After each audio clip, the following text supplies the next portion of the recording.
Toyota dévoile son prototype à hydrogène liquide. Waouh, ça va loin, hein. Toyota, ils sont à fond sur l'hydrogène, hein. Ce proto incarne la volonté de Toyota d'utiliser la compétition automobile comme laboratoire de développement technologique dans la perspective d'une société neutre en carbone, engagée depuis 2021 dans la série Super Taikou au Japon avec une Corolla moteur hydrogène. D'abord à hydrogène gazeux puis liquide dès 2023, le constructeur poursuit ses recherches en associant ses partenaires industriels et institutionnels pour faire progresser l'ensemble de la filière hydrogène. Alors l'avantage que ce soit liquide, du coup, c'est qu'il n'y a pas à les mettre dans des stations sous haute pression, là. Et je pense qu'il y a beaucoup moins de risques d'explosion, du coup, que les voitures hydrogène normales.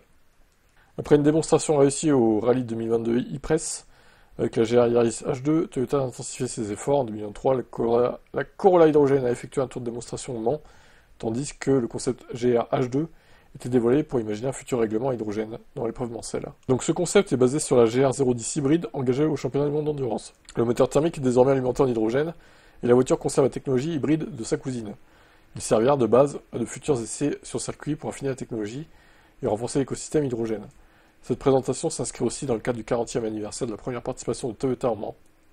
À cette occasion, deux GR 010 hybrides affichent des livres spéciaux. Très bien.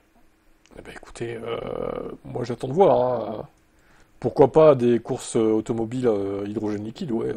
Je suis pas contre l'idée, personnellement. Si ça peut rendre plus propre le sport auto, en vrai, à voir, hein. À voir, à voir. Mais bon, ça n'a pas l'air totalement au point. Pour l'instant, c'est qu'un prototype, donc il faudra voir dans 5-6 ans, je pense. D'ici 2030, pas avant, à mon avis. Mais bon, l'idée est séduisante sur le papier, à creuser.